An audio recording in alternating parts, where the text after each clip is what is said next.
ఉందని చెప్పి మాకు చెప్పారు. మీరు నాకు సమాధానం ఇచ్చారు. త్వరగా నాకు న్యాయం తీర్చండి. అందరికీ నమస్కారం అండి. రఘుదోపల్లి ఉన్న గ్రామ ప్రజలకు, ఎస్సీపేటలో ఉన్న పెద్దలకి, మీడియా వారికి అందరికీ నా నమస్కారాలండి. నాకు 10 రోజుల్లో ఎమ్మెల్యే గారు హెల్ప్ చేస్తున్నారండి. మీరే నాకు న్యాయం చేయాలని అడుగుతున్నానండి. నేను చాలా సమస్యల్లో ఉన్నానండి. చాలా ఆర్థికంగా చాలా ఇదిగా ఉన్నానండి. నా పిల్లలకి, నాకు, నా కుటుంబానికి ఎమ్మెల్యే గారు అండగా ఉంటున్నారండి. ఆయనే నాకు సహాయం చేస్తున్నారు. 10 రోజుల్లో చెప్తున్నారండి. న్యాయం తీరుస్తారన్నారండి. ఆయనకి నా పాదాభివందనాలు.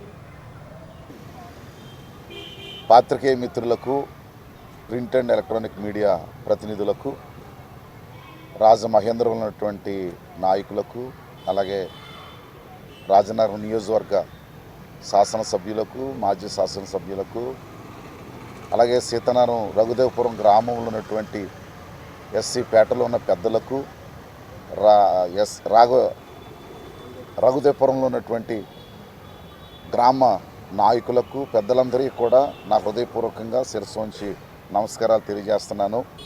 ఏడుద ప్రియదర్శిని కొరకు గడిచిన దాదాపు 13 దినాల నుండి వరుసగా మన రాజమండ్రి ప్రెస్ క్లబ్లోనూ, అలాగే కోరుకొండ ప్రెస్ మీట్లోనూ, సీతనారం ప్రెస్ మీట్లో తెలియపరచడం జరిగింది.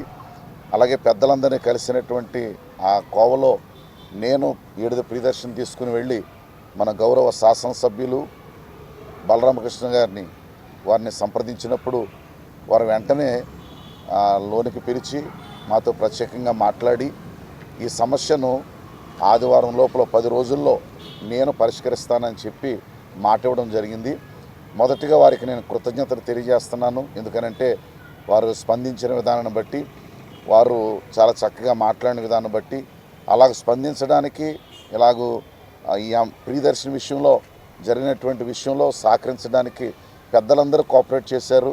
అలాగే రాజనగరం నియోజకవర్గంలో ఉన్నటువంటి రాజనగరం మండల పాస్టర్స్ ఫెలోషిప్ నుండి నాయకులు, అలాగే కొంతమంది సేవకులు వచ్చారు. సీతనారం మండలంలో పాస్టర్స్ ఫెలోషిప్ నుండి నాయకులు, సేవకులు వచ్చారు. కోరుకొండ మండలం నుంచి కూడా సేవకులు, పాస్టర్స్ కూడా రావడం జరిగింది. నిజానికి ఈ రోజు నుంచి నిరాహారదీక్ష మేము అక్కడ చేయాలి. కానీ గౌరవ శాసనసభ్యులు ఎమ్మెల్యే గారు ఇచ్చినటువంటి మాటను బట్టి నేను మరొకసారి వారికి నేను నమస్కృతులు తెలియజేస్తూ ఇది వాయిదా వేస్తున్నామని ఆల్రెడీ నేను ప్రెస్ మీట్ ద్వారా, అలాగే మా ఛానల్ ద్వారా, అలాగే ప్రింట్ మీడియా, ఎలక్ట్రానిక్ మీడియా ద్వారా కూడా తెలియపరచడం జరిగింది. దయచేసి మమ్మల్ని ప్రేమించి అనేక ప్రాంతాల నుండి కడప, కర్నూలు, గుంటూరు, విజయవాడ, కోనసీమ, అలాగే కాకినాడ, ఈస్ట్ గోదావరి ప్రాంతంలో ఉన్నటువంటి చాలామంది మిత్రులు చాలా చక్కటి సహకారం అందించి మనం డైరెక్ట్గా మాట్లాడిన వాళ్ళు ఉన్నారు, అలాగే నేరుగా వచ్చి మాట్లాడిన వారు ఉన్నారు, ఫోన్ ద్వారా మాట్లాడి ఉన్నారు, సంఘీభావం తెలియజేశారు. అందరికీ కూడా నేను హృదయపూర్వకమైన కృతజ్ఞతలు తెలియజేస్తున్నాను.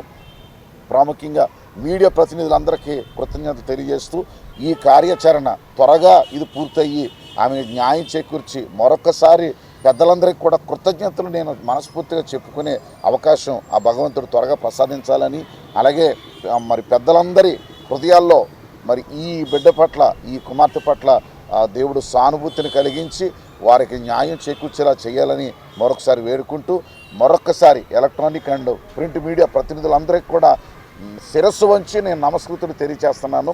దేవుడు మిమ్మల్ని, మీ కుటుంబాలు దీవిస్తాడు. నిజంగా రోడ్డు మీద ఉన్నారు, అనాథులుగా ఉన్నారు.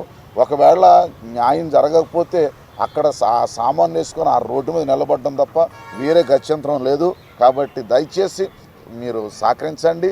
పెద్దలందరికీ కూడా మరొకసారి హృదయపూర్వకమైన నమస్కృతులు తెలియజేస్తూ మరొకసారి శాసనసభ్యులు గారిని మరి నా హృదయపూర్వకంగా అభినందిస్తూ ఈ విషయంలో మరి కాస్త వారి హృదయంలో పెట్టుకుని మాటిచ్చి ధైర్యపరిచారు కనుక ఈ నిరాహార దీక్షను వాయిదా వేస్తూ ఆ తరువాత కార్యాచరణను ఈ బిడ్డ పట్ల జరిగినటువంటి ఆ న్యాయాన్ని బట్టి కార్యాచరణ కూడా ప్రకటన చేస్తానని తెలియజేస్తూ, అంతటి అవకాశం కాకుండా త్వరగానే న్యాయం జరిగే పరిస్థితుల్లో దేవుడు వీరికి మేలు చేయాలని, పెద్దలను దేవుడు దీవించాలని ఒక దేవుని సేవకుడిగా నేను కోరుకుంటూ ఈ మాటలు ముగిస్తున్నాను. మరొకసారి ప్రతినిధులందరికీ, మీడియా, ఎలక్ట్రానిక్, ప్రింట్ అండ్ రాజకీయ ప్రముఖులకు, పెద్దలకు, ఎస్సీపేట పెద్దలకు, దళిత నాయకులకు, ప్రతి వర్గానికి, అన్ని రాజకీయ పార్టీల వారికి నా హృదయపూర్వక నమస్కృతులు.